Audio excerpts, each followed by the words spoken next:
Devastated and humiliated, John retreated into the shadows of his pain. The image of Lisa driving away with Victor burned into his mind, leaving him questioning everything he thought he knew about love and trust. Will this make or mar him?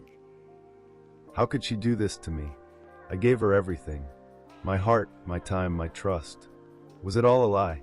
Was I just a stepping stone for her? How could I be so blind? She was slipping away, and I didn't even see it. And that man, Victor, who does he think he is? Flaunting his money, his power, like he's better than me. Who am I even kidding? What do I really have to compete with that man, except my heart, except that I deeply care and love Lisa? But she chose him. She chose him over me. What does that say about me? The best thing I can do is to let her go and focus on building up myself. But I need to teach them a lesson. I need to take my fight to Victor. He must be manipulating her. But what if she expects me to fight harder? Should I just let her go? What if she was under some form of influence or something, or someone is forcing her against her deepest want? I think it is unlikely she was being manipulated. I just have been blind to those things because I love her. All of it is now coming clear to me. Wow.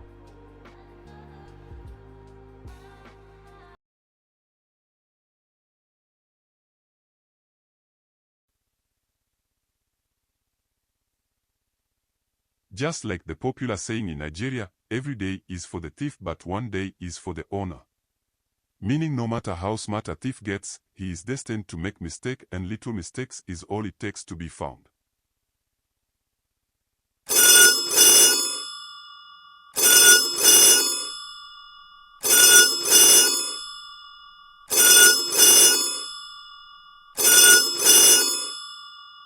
Hello Isiaka, why are you calling me on the secured line? I hope the operation is moving smooth. Boss, we've got a problem. The CID just impounded one of the containers at the port. They are on to us. The guns, they found the guns. I don't know how, but they are swarming the place like ants. What do we do?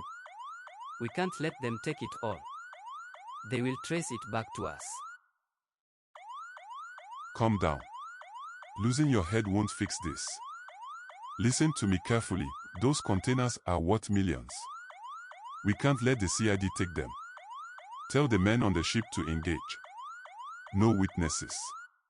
No survivors. If they want a fight, give them one. And make sure they regret ever crossing us. Okay, boss. We will terminate them all. Guys, what are you waiting for? You heard the boss. No witnesses, they all die. Let's go.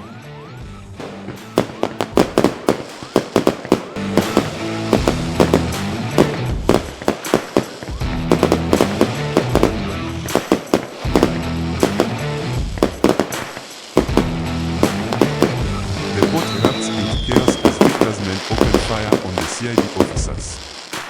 Bullets ricochet off the metal containers and sparks flying in every direction. The CID takes cover, returning fire with precision. Shouts and screams fill the air as the two sides clash in a deadly dance. One of Victor's men goes down, clutching his chest. Another CID officer is hit, collapsing behind a container. The sound of gunfire is deafening, echoing across the water.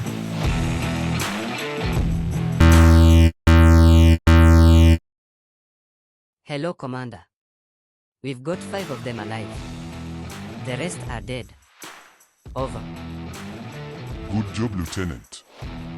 Get them into custody now. I want every detail of this operation.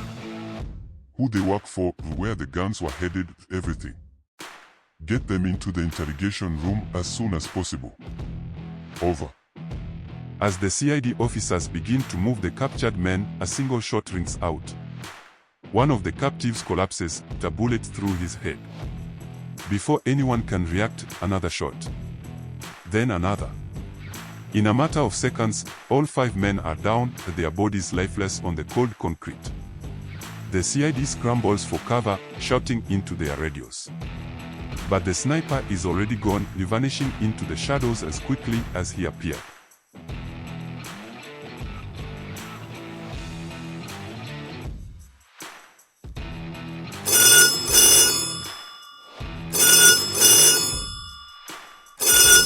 Hello, Iskelu. Hello boss, the compromise have all been eliminated. Good job. Let this be a lesson to anyone who fail in their task. The CID may have won the battle, but the war is far from over. And next time, they won't be so lucky. Aniskelu, get me our informant from the CID, why I was not informed about this. And make sure all loose ends are well tied.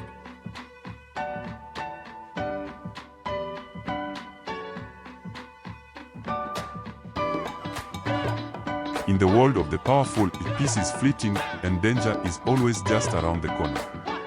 The past has a way of catching up, and the future is never certain. As John and Lisa stands at the center of it all, a new threat emerges, one that will test them like never before. In the next chapter, the stakes are higher, the enemies are darker, and the lines between right and wrong blur. A shadow from the past resurfaces, threatening everything John holds dear. Will he rise to the challenge, or will he be swept like a desert sand? The storm is coming, and it will change everything. Stay tuned for Chapter 5, where loyalty is tested, secrets are revealed, and the fight for justice takes a dangerous turn. The next chapter begins soon, and you won't want to miss it.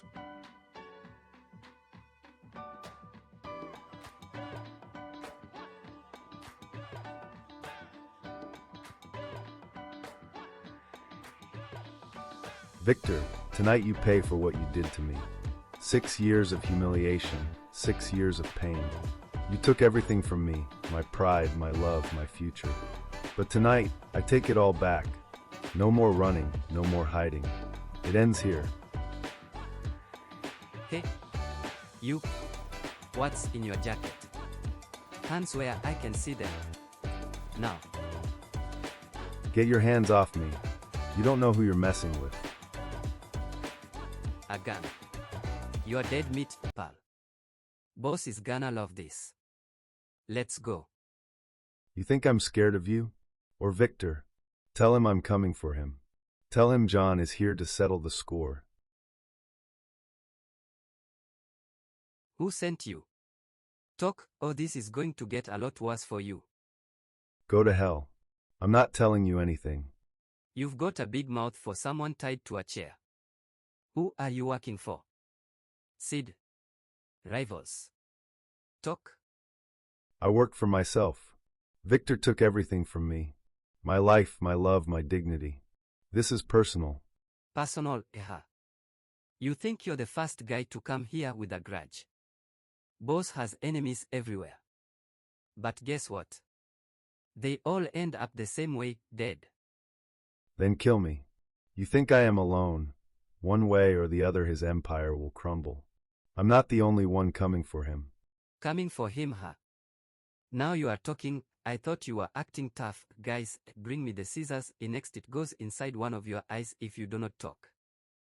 While Victor's guy was about to pluck out John's eyes, a young sexy undercover CID lady swung into action to his rescue. Drop him. Now. What the hell? Who are you and how did you get here? Your worst nightmare. You're dead, lady. Guys. Get her. Why do all short people talk too much? Let's dance. The moment she walked into the room, all eyes were on her.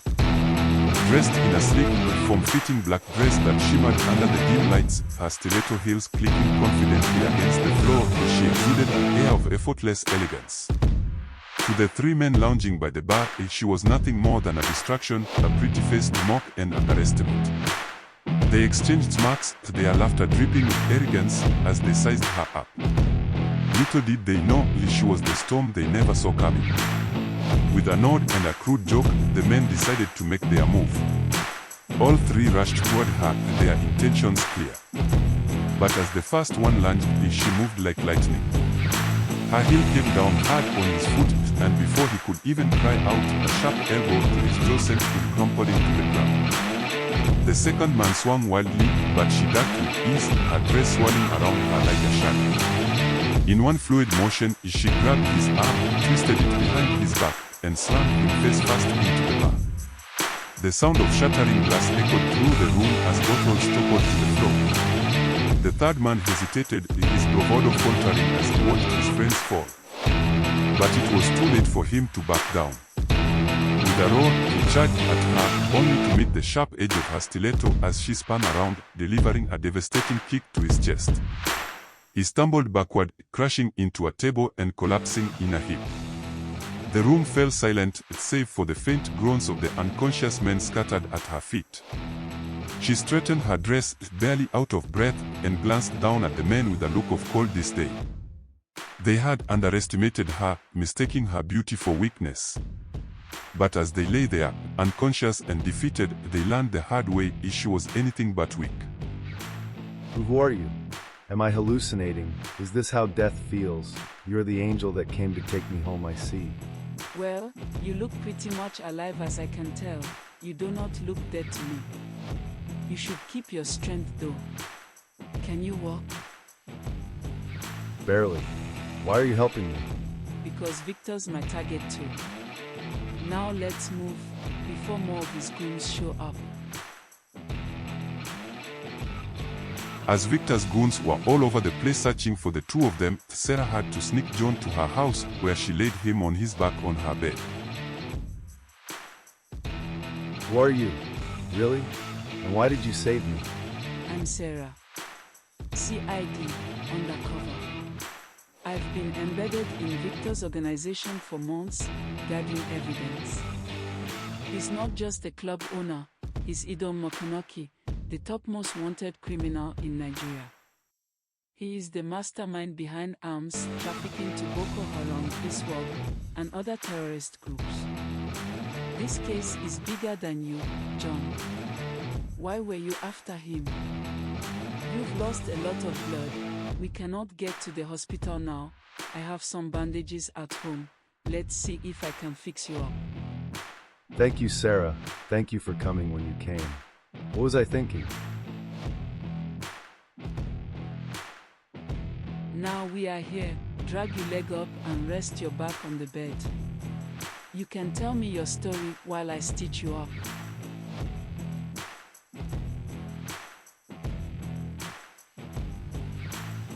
Thank you. 6 years ago, Victor humiliated me in public. He took my fiancée, destroyed my life. I've been chasing him ever since, working with a group called the Citizens Watch. They're non-government agencies, just ordinary people with extraordinary information, grassroots people. We've tried to expose Victor, but he's untouchable. Politicians, judges, even some in the CD, he owns them all. That's why I'm here, to bring him down no matter the cost. But why did a beautiful lady like you join the CID? It's not exactly a soft job. Beautiful, huh? Are you hitting on me, John? Just stating the obvious. Besides, I've got nothing left to lose. Speaking the truth is not a burden to me. Just as their conversation was getting more intense, the power holding company interrupted the power, putting the room in blackout. In the same darkness, their walls came down. Two broken souls finding solace in each other. The night was silent, except for the sound of their hearts beating as one. Oops. Oops. I think you just sat on me, Sarah. And what are you going to do about it? I'm a man with nothing to lose. I might just kiss you. Well, I'm a woman who doesn't back down from a challenge. Well, one thing led to another, the rest was inevitable.